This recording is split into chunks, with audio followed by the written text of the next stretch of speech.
Hi, I'm Marty Van Diest with Valley Market Real Estate. It's April 10. I want to do a little video on how the mortgage market has changed, how to get a home loan during the COVID crisis. Things have really changed. I've talked with a couple mortgage lenders today. I talked with two other ones on Monday, and you can see the info on that if you subscribe to my YouTube channel, which you should be doing. You should be subscribing to my YouTube channel because more videos are coming out all the time, and some of the stuff is pretty important to watch for. But make sure you subscribe. Today, I talked to two lenders, and they gave me some really interesting information. The first one is Scott Sheard at Primary Residential Mortgage, and he gave me some ideas of what's been going on in the last month or so that have really changed things in the mortgage market. The first thing that happened was way back in February, interest rates suddenly dropped. And as soon as they dropped, everybody wanted to refi their houses. So a whole bunch of people started refinancing their houses.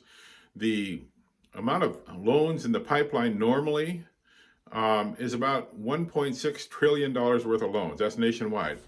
$1.6 trillion. That means in the pipeline, that means people have applied for their loan. They're somewhere in the process of getting their loan. But it's not closed yet, so it's in the pipeline. Right now, there are $7 trillion worth of loans in the pipeline, and 2/3 of those are refis.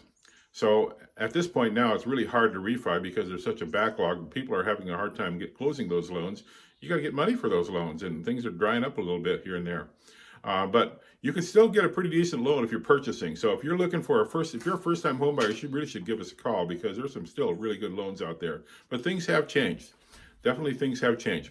One of the things that's changed is lenders are getting a little bit more careful about who they're loaning to. On Monday, I talked to Alice Rowe, and she let me know that there were certain overlays that were not required in the past, but are required now. For example, FICO credit scores at one point were very low, and in fact, for FHA loans, sometimes were not required at all if you had, maybe you just didn't have any credit at all. A lot of Alaskans work that way. They maybe they're commercial fishermen or self-employed, and they just don't go into debt, and so they don't have any credit history. But with an FHA loan, you could still get a loan with alternative credit, which you did there's a lot of ways. We don't need to get into that. But now they definitely have credit scores for some of those. Much harder for a self-employed person to get an FHA loan these days. I talked to Monica Barton at Academy Mortgage, and she reminded me that Alaska Housing hasn't changed their credit scores. So you might be able to add an Alaska Housing to an FHA loan and still get a pretty decent loan with a lower credit score. If you're a first-time home buyer, you might be able to get an FHA/Alaska Housing loan with maybe still a 2.75 interest rate. It's possible. These are changing every day, so don't take my word for it. That's just today. And tomorrow it might be different. Of course, tomorrow's Saturday. You're not going to get a loan tomorrow. But check things out. They're moving. Tiffany Issinger at First Rate Financial gave me a lowdown of many changes. And one of them she talked about, of course the other ones did too, but she was more specific about how the debt to income ratio is really, people are looking at that much more carefully than they did in the past. When I started 29 years ago, I remember 29-39. You could have 29% of your total income in debt.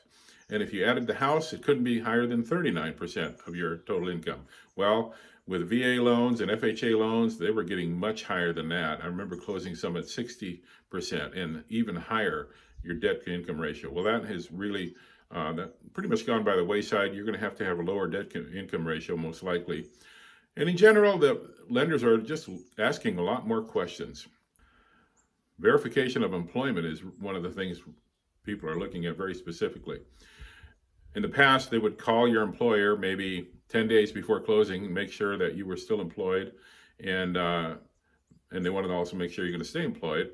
Now they're calling your employer sometimes the day of closing, and even more so, some of the underwriters are researching your employer, trying to see if your employer is going to stay in business or if your employer is thinking about laying off people. So they're looking at your employment much more carefully than they did in the past. One of the other things Tiffany mentioned was the fact that for many of the loans, reserve requirements are increasing. And in the past, you might have not needed so much of a reserve in your bank in order to close the loan, but now you have to have some money there for many of these loans. You have to have not only enough money to pay your closing costs, you have to have some money in the bank to pay your payment for the next few months. And those reserves are different for each loan program, but you really should check on those, especially if you're going to buy an investment property like a fourplex or a duplex or something. Those are pretty important. However, like I said, it's not all bad news, because did you hear the 2.75 interest rate? Don't take that to the bank, because that could change. But some people were getting that this week, 2.75. That's amazing. So definitely check. Make sure you are pre-approved. You know what you're doing before you start looking for a house. Otherwise, you're just wasting your time and everyone else's time too. So go talk to one of these lenders. I've given all their detailed information on this video. Give them a call. Of course, there are other lenders you can call too. Make sure and talk to a pro, though. I really like working with people that know what they're doing and are going to look out for your best interest. So do it. And hey, before I close this out, wait, I'm going to show you the view out the other side of this little cabin. Check that out. You got a view out each side of this cabin. I wouldn't mind living here myself.